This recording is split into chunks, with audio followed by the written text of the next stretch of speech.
इसी executive editor इस वक्त हमारे साथ लाइव जुड़ गए हैं, सीधे उनका रुख करते हैं। सर, आंकड़े दर्शकों को बता दिए हैं जो कि डराने वाले हैं, खतरनाक है, और इस समस्या पर सुप्रीम कोर्ट भी चिंता जाहिर कर चुका है। पिछले साल सुप्रीम कोर्ट की ओर से 7 साल के आंकड़े डॉग बाइट के मंगाए गए हैं। लेकिन आपसे समझना चाहेंगे कि ये जो समस्या है जितनी खतरनाक उतनी चिंतित करने वाली भी है। कैसे इससे निजात मिलेगी और आखिर क्यों ये समस्या इतनी बढ़ती जा रही है? देखिए, जब से एनिमल बर्थ कंट्रोल एक्ट आया है तो सभी नगरीय निकायों में नसबंदी किया जाना कुत्तों की अनिवार्य कर दिया गया है।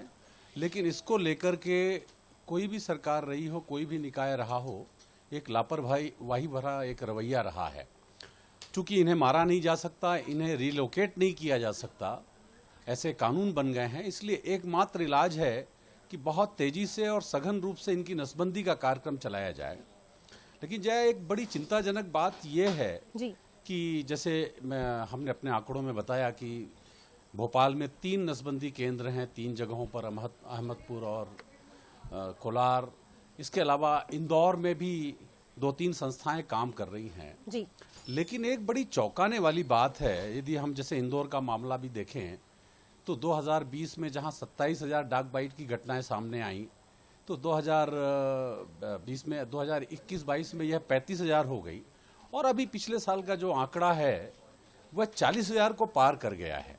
अच्छा, यहां मैं स्पष्ट कर दूं कि जैसे इंदौर के मामले में जो ये 40,000 का आंकड़ा है, यह सिर्फ सरकारी डॉग हॉस्पिटल का है, जबकि इंदौर में करीब 150 हॉस्पिटल रजिस्टर्ड हैं, जिसमें से करीब 60-70 काफी बड़े हॉस्पिटल हैं। तो इन जगहों पर जो डॉग बाइट की घटनाएं रजिस्टर्ड होती हैं वो शामिल नहीं है। ऐसे ही यदि मैं भोपाल के मामले में आऊं तो कहने को तो ये करीब 7,000 का आंकड़ा हमने दिखाया है, लेकिन ये 7,000 का आंकड़ा सिर्फ एक सरकारी अस्पताल का है। इसके अलावा चाहे वो एम्स हो, हमीदिया हो, या दूसरे करीब 68 हॉस्पिटल यहाँ रजिस्टर्ड हैं जी, तो उनके आंकड़े इसमें शामिल नहीं है। मतलब इसका मतलब साफ है कि कम से कम इन भोपाल में भी 15 से 20,000 घटनाएं डॉग बाइट की होती है, जिसमें से कई लोग तो अस्पताल भी नहीं पहुंचते हैं। जय। बिल्कुल सर, देखिए जिस तरह से आपने जिक्र किया और हमने अपनी रिपोर्ट में भी बताया कि भोपाल में ही 3 सेंटर संचालित हो रहे हैं, लेकिन उसके बावजूद कई बार ऐसी खबरें सामने आती हैं कि जब मासूमों को कुत्ते काटते हैं, परिजनों की ओर से, कॉलोनी के रहवासियों की ओर से कई बार निगम को कॉल किया जाता है, लेकिन उस गंभीर समस्या पर ध्यान नहीं दिया जाता। तो इसमें समन्वय का अभाव भी हम कहेंगे, साथ ही ये भी कहेंगे कि जिम्मेदारों की एक बड़ी लापरवाही, जिसका खामियाजा आम लोग भुगत रहे हैं।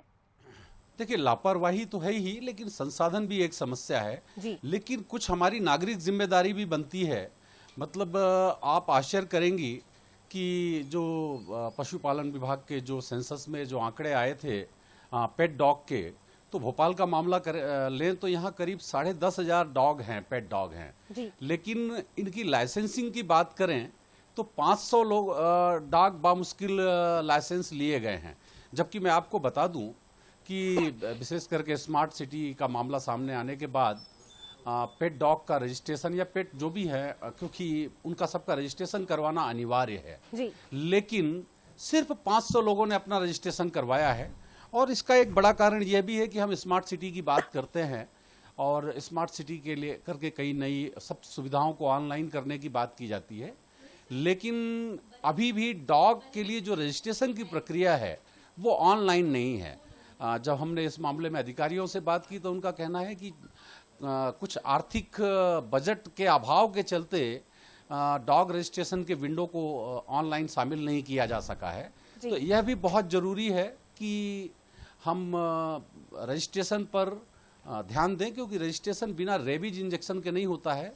तो यदि कोई दुर्घटनाएं आती हैं तो कम से कम यदि पेट डॉग को या इनको रेबीज का इंजेक्शन लगा है। बातें सर उससे समझ में आता है कि जहां एक तरफ हम जिम्मेदारों पर सवाल उठा रहे हैं, वहीं दूसरी तरफ नागरिक होने के लिए हमारे भी कुछ कर्तव्य हैं जिनका निर्वहन हमें करना चाहिए। फिलहाल बहुत धन्यवाद आपका सर बातचीत के लिए और समझाने के लिए कि आखिर ये घटनाएं क्यों आखिर इतनी बढ़ती जा रही हैं और ऐसे में हमारी और समाज की जिम्मेदारी क्या है।